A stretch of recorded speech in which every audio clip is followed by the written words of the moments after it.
भगवान भूत अधिपति भगवान शंकर का स्मरण कर कर, पंचाक्षर मंत्र का स्मरण कर कर अगर आप पूजन में बैठ रहे हैं, लक्ष्मी पूजन कर रहे हैं, तो ये पक्का है अगर हमसे कुछ त्रुटि हो भी गई तो भगवान भोलेनाथ उसको क्षमा कर देंगे। और माता से निवेदन करना, हे लक्ष्मी मैया, हे वैभव लक्ष्मी, हे माता अष्टलक्ष्मी, हे माँ संतान लक्ष्मी, धान्य लक्ष्मी, वैभव लक्ष्मी, प्रतिष्ठा लक्ष्मी, यश लक्ष्मी, कीर्ति लक्ष्मी, आरोग्य लक्ष्मी, संतान लक्ष्मी, हे माँ ऐसी कृपा करिए, आप हमारे घर से रुष्ट होकर ना जाइएगा। ये घर, ये परिवार, ये सब आपका है, सब आपका। ये किसी दूसरे का नहीं। माँ पूजन करते समय माता लक्ष्मी से जरूर कहें, माँ 4 साल हो गए, 2 साल हो गए, ये 2 वर्ष जो ये कोरोना महामारी में गए हैं, ये वर्ष जो बेकार निकल गए हैं, माँ हो सकता है आप हमसे रुष्ट हो गई हो, पर आज क्षमा मांगकर अपने घर में आप प्रवेश करिए। माँ आइए हमारे घर में, आप पधारिए। महाराज कितना सुंदर संवाद है। एक साहूकार की बेटी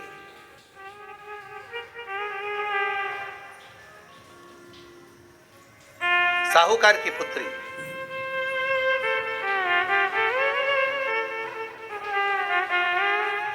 पीपल के वृक्ष के नीचे, बेलपत्री के वृक्ष के नीचे, आंवले के वृक्ष के नीचे प्रत्येक अमावस्या को दीप लगाने जाती थी। उसका नियम था।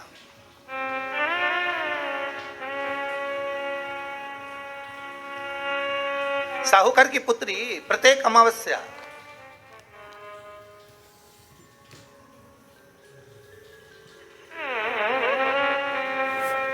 तीन दीप, एक बेलपत्री के नीचे, एक आंवले के नीचे, एक पीपल के नीचे लगाने जाते। महाराज आज नारायण ने कृपा कर दी, और क्या कृपा करी कि आज सरस्वती, पार्वती और लक्ष्मी तीनों इन वृक्षों के नीचे जाकर विराजमान हो गई। पार्वती मैया तो पहले से ही बेलपत्री के नीचे है,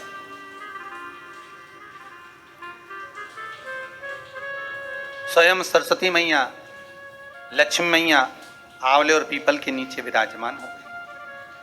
अब आज तीनों देवियों में बात हो रही है, आज तीनों देवियों में चर्चा हो रही है कि यदि आज अगर कोई दीप लगाने आया और पहला दीप जिसका लगेगा, तो ये पक्का है कि मैं लक्ष्मी उसके घर में प्रवेश करूंगी।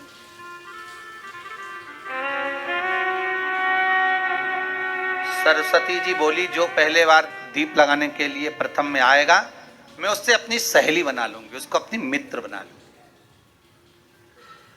पार्वती जी बोली, जो प्रथम दीप लगाने आएगा, पार्वती जी कहती हैं, मैं भगवान शिव से कहकर उनका कल्याण करवा दूं। अब ये साहूकार की बेटी, वो साहूकार जो कहने का तो साहूकार था, धन पूर्व में बहुत था, पर अब इसके पास में कुछ भी नहीं बचा था। देखिए, सुख दुख तो जीवन में चलता रहता है। आज सुख है, कल दुख है, फिर दुख है, फिर सुख है। ये जीवन में चलता रहता है। भगवान ने दिया, हो सकता है पूर्व में आपके पास में खूब धन होगा, वैभव होगा, सत्ता होगी, फैक्ट्रियां भी होंगी, दुकान भी होगा, धंधा भी होगा, पानी भी होगा, सब कुछ, सारी सत्ता आपके पास में होगी, पर समय की घड़ी किसने देखी है साहब? कौन देखा घड़ी को? कौन देखा पल? कौन देखा पल?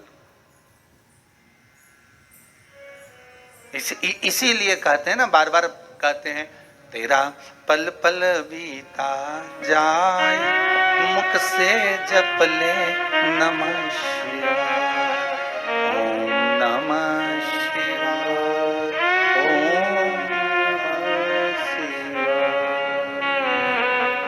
बड़ी मुश्किल से मिलता है। घड़ी, पल, समय, नक्षत्र कब बदल जाए किसको मालूम है? आज साहूकार की जीवन में था साहूकार कहने का, पर धन नहीं था, वैभव नहीं था, सब समाप्त हो गया था, कहीं पैसा चले गया, लग गया। महाराज बेटी ने वही दीप तैयार करे। दीपावली की अमावस्या नहीं थी, पर दूसरी जो अमावस्या थी उस अमावस्या पे उसने दीप लगाया। जैसे ही दीप लगाया, 3 देवियों ने आवाज लगाई, अरे सखी सुनो तो।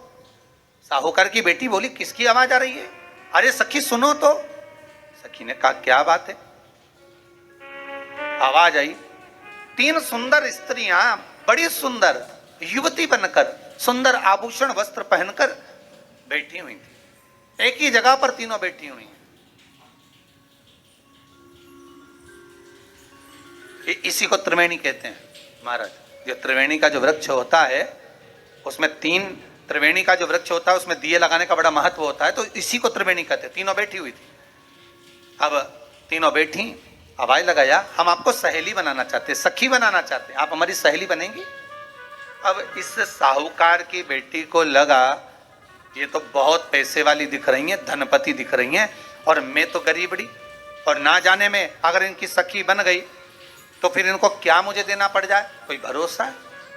इसलिए शास्त्र कहता है कि मित्र भी बनाओ तो सोच समझ कर बनाओ। मित्र भी बनाओ तो सोच समझ कर बनाना।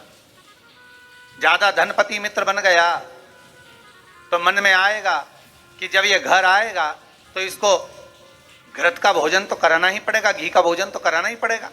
इसलिए मित्र भी बने तो ऐसा बने कि जो आपके सम्मुख में हो, उसको धन और वैभव से मतलब ना हो, उसको सत्ता से मतलब ना हो, आप उसको केवल आपसे मतलब, आपकी मित्रता से मतलब। साहूकार की बेटी ने कहा, मैं आपको कल बताती हूं, मेरे पिताजी से पूछूंगी, मैं आपको मित्र बनाऊं कि ना बनाऊं? ठीक है, चलिए।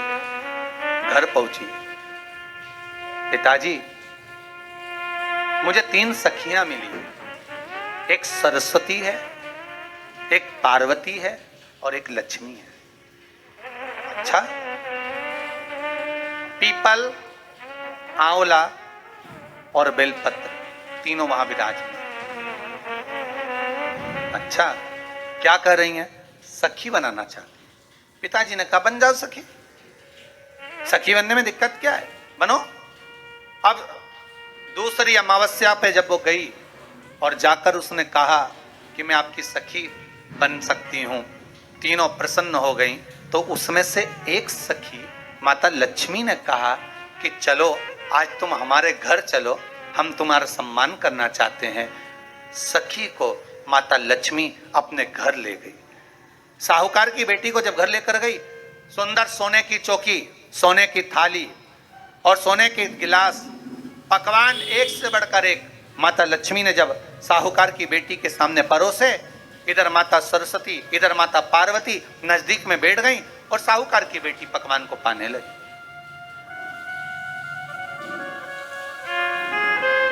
साहूकार की बेटी पकवानों को पा रही है, भोजन ग्रहण कर रही है। अब भोजन करने के बाद साहूकार की बेटी चली गई।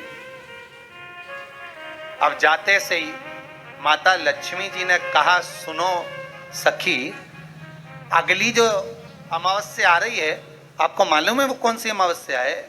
नहीं। कहा, दीपमालिका, दीपावली की अमावस्या, आपको मालूम है? ओहो, पर एक बात हम आपको कहें। लक्ष्मी जी बोली, एक बात हम आपको कहें। हाँ बोलिए। हम चाहते हैं इस अमावस्या को आप हमारे घर आई हो, अगली अमावस्या को हम आपके घर आना चाहते हैं। क्या आप हमें बुलाएंगी? सखी ने कहा, साहूकार की बेटी बोली, सखी ने कहा, साहूकार की बेटी बोली, अगर आपका मन है आने का तो आप आओ, मना नहीं है।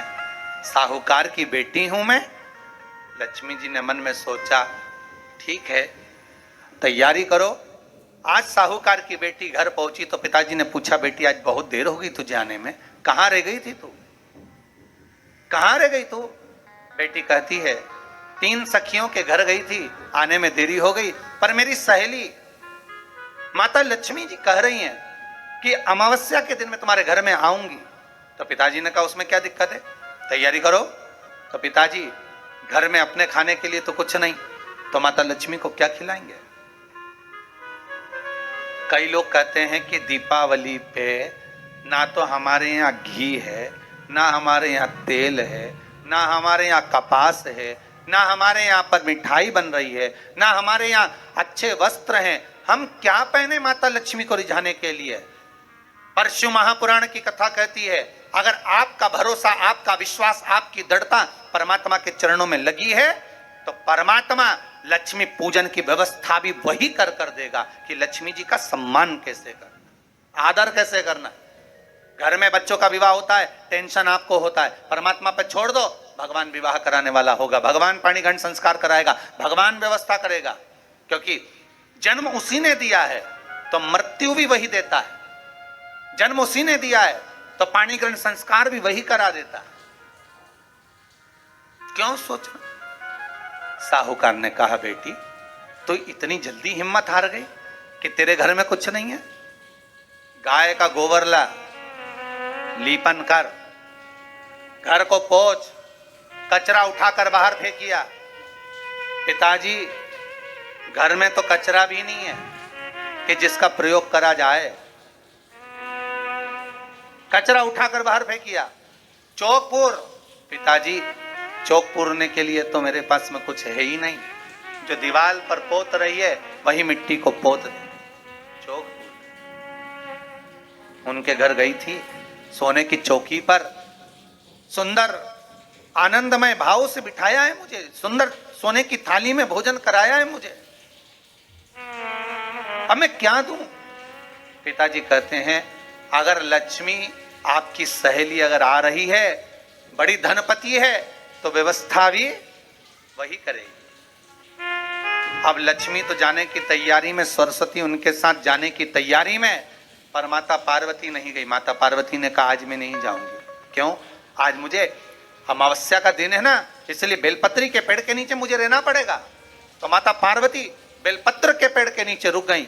अब ये दोनों जाने के लिए तैयारी करी, लक्ष्मी और सरस्वती जाने लगी, साथ में उन्होंने गणेश जी को ले लिया, रिद्धि सिद्धि को ले लिया और साहूकार के यहाँ जा रही हैं। जैसे ही साहूकार के यहाँ जा रही थी, इतनी देर में माता पार्वती को लगा कि इसके पास में जिमाने के लिए, रखने के लिए कुछ नहीं है। माता पार्वती ने एक चील का रूप लिया और उड़ती हुई एक राजकुमारी के हार को, रतन जड़ित हार को लेकर मां पार्वती गई और साहूकार के घर में उस फेंक दिया। साहूकार के दरवाजे पर जैसे फेंका, बेटी ने झाड़ू लगाते समय देखा कि कचरा, ये हार कहां से आ गया? पिताजी को दिखाया, अल्लाह मैं जाऊं, और साहूकार लेकर गया हार को। जो सेठ को दिखाया, महाराज ये हार तो करोड़ों का है, कोई साधारण नहीं।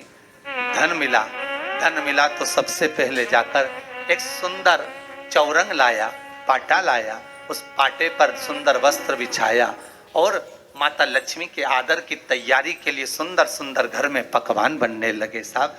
और सुंदर सुंदर पकवान बने। जैसे ही लक्ष्मी घर में प्रवेश करी, सरस्वती प्रवेश करी, गणेश प्रवेश करे, रिद्धि सिद्धि प्रवेश करी,